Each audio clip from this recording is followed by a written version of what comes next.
Hey guys, so welcome to my channel, Rejected Manager. Today, I'm going to tell you about the mind mapping technique. This is a technique that I recently found from one of the YouTube channel. With the help of this technique, we can easily remember, recall all the items that we are learning. There are other methods like learning with a traditional way which we can note it down with the pen and paper and repeating the things, reiterating, try to memorizing everything. But in this world, at the age that we are giving this examination, we have a lot of tasks to do. And sometimes what happens that we are juggling between all the tasks, we forget the important one. But is there any way by which we can easily remember, recall everything?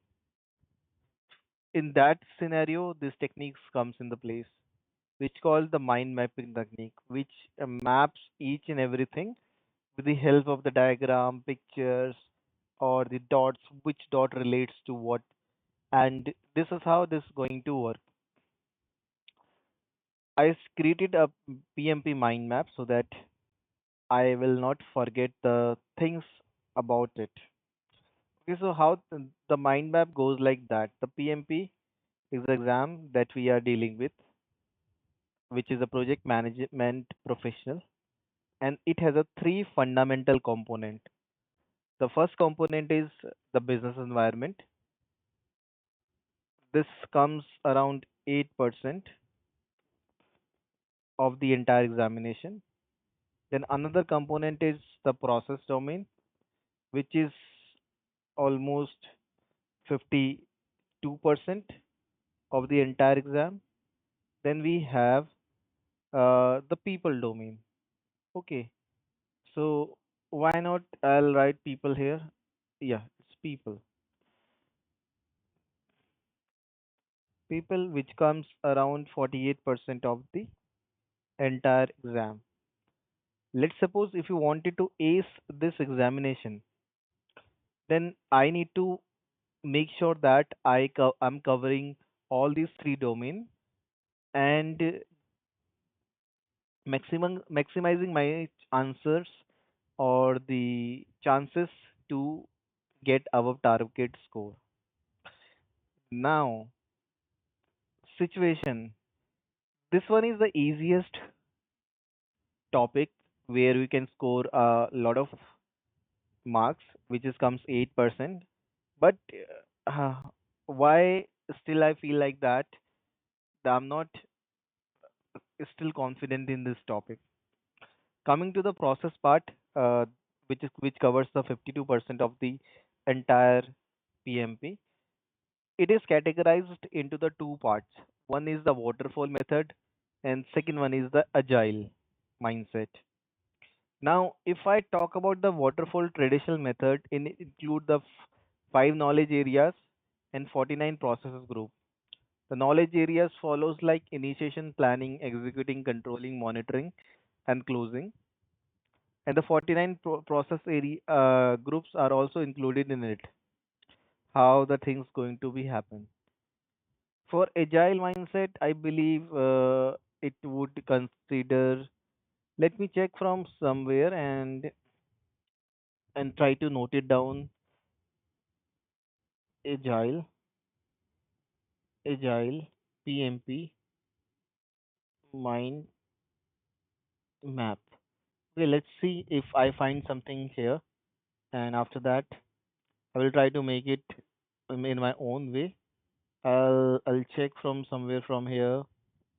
There are lot of mind maps that are available, but I need to choose the best one which will be fit according to me. All right.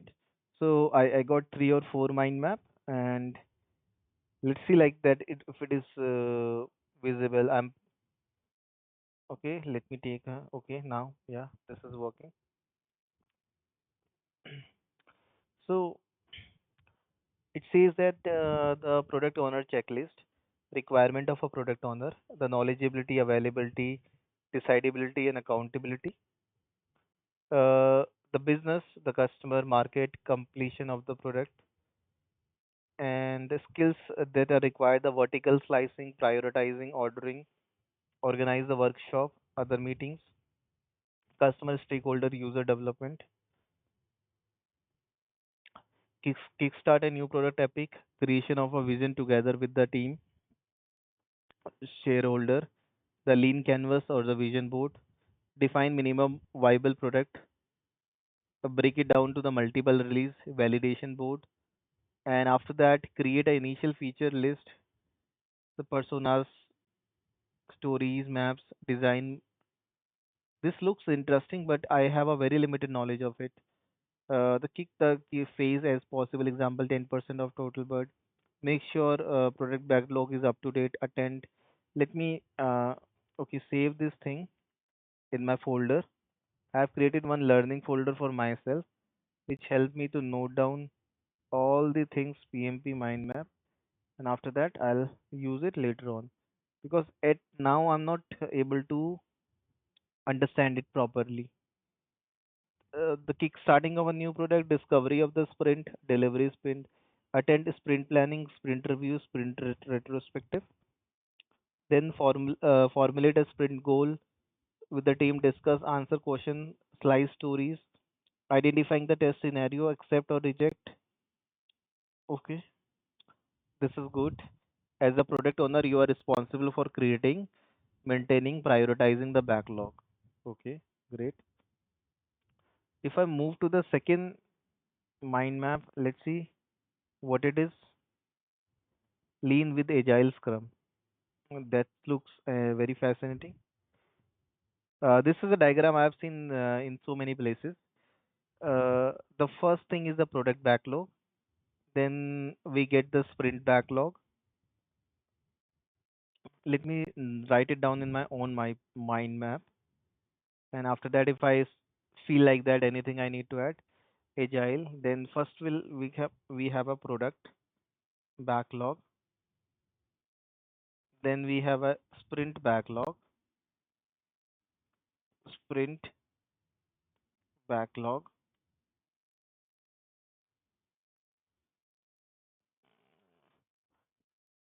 uh, we have a product backlog, then we have a sprint backlog, and after that, we have a daily scrum, sprint backlog, daily scrum, and potential daily scrum meeting, daily scrum meeting, and daily scrum meeting, and after that, we have a minimum viable product, sprint retrospective, sprint retrospective. Then we have a after that, what we have is potentially shippable product increment, potentially shippable product. Okay, let me delete it. Let me, okay, why it is not getting deleted? Shift and delete. Yeah, it's got deleted. Okay, now, so this is how this is going to work. And this is the agile framework. Oh, it's got downloaded automatically. But I don't want it to download it. Agile framework, storytelling, closely work, great. Avoid micromanagement. What all is this? I have no clue. So So there are related mind map, the time boxing, iterative, Moscow prioritization.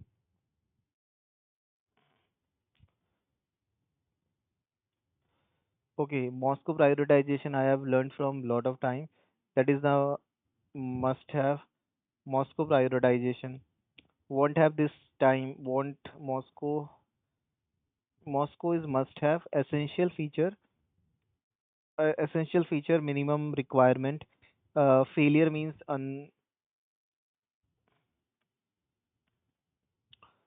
agreed to define maybe could have, must have, should have, would have, could have,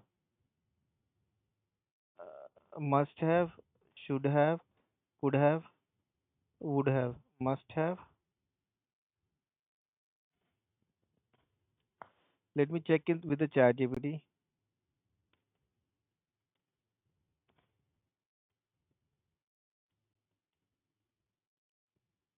What is the full form of Moscow? M is for the must have, the essential non-negotiable for the success. S stand for should have, and C stand for would want. Uh,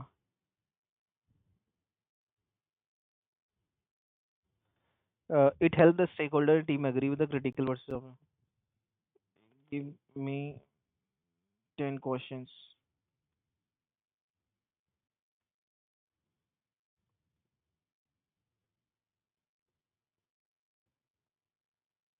one by one. One by one. Let me check it.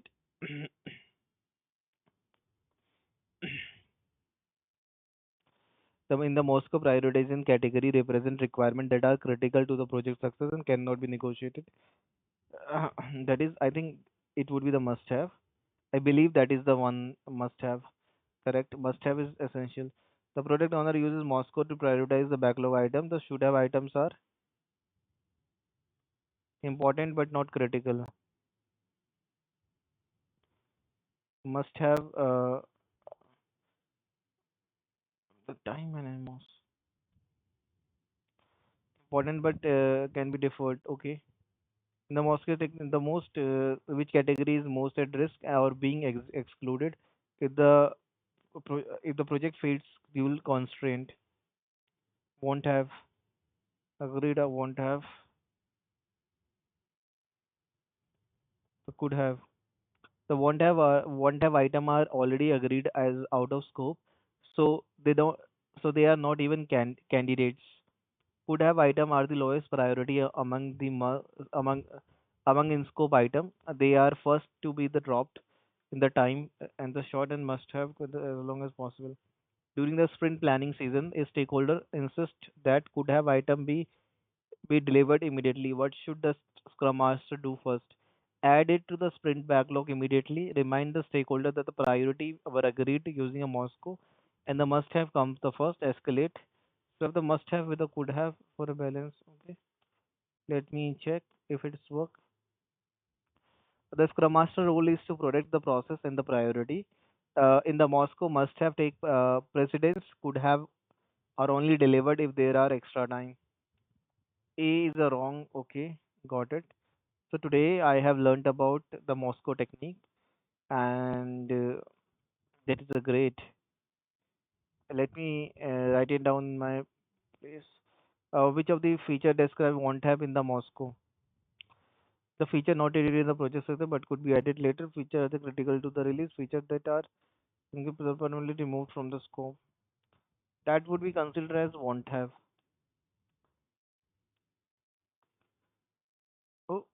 Oh, this is wrong. So the feature are not added by the project but could be added later.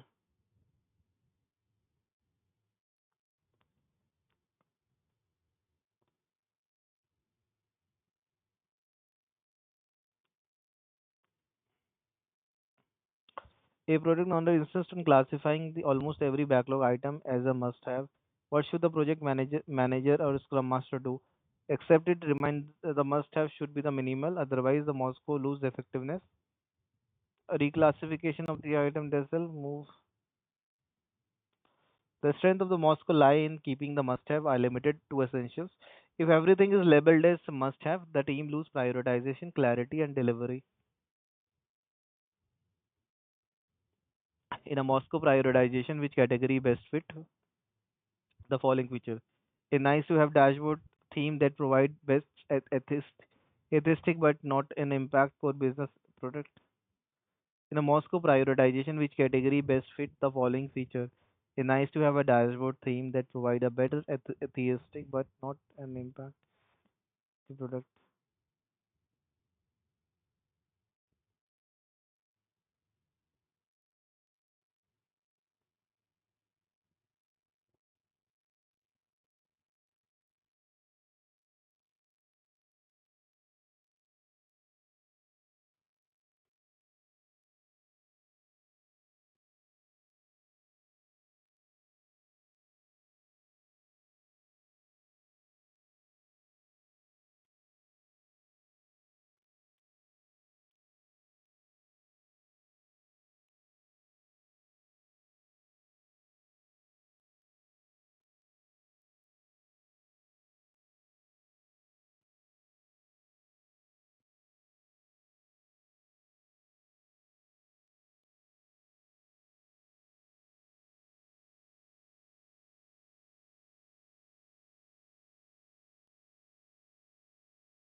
Great. So I have already completed the Moscow prioritization technique, and this is an interesting session that I have did just now, and it's a wonderful learning for me. Thank you guys.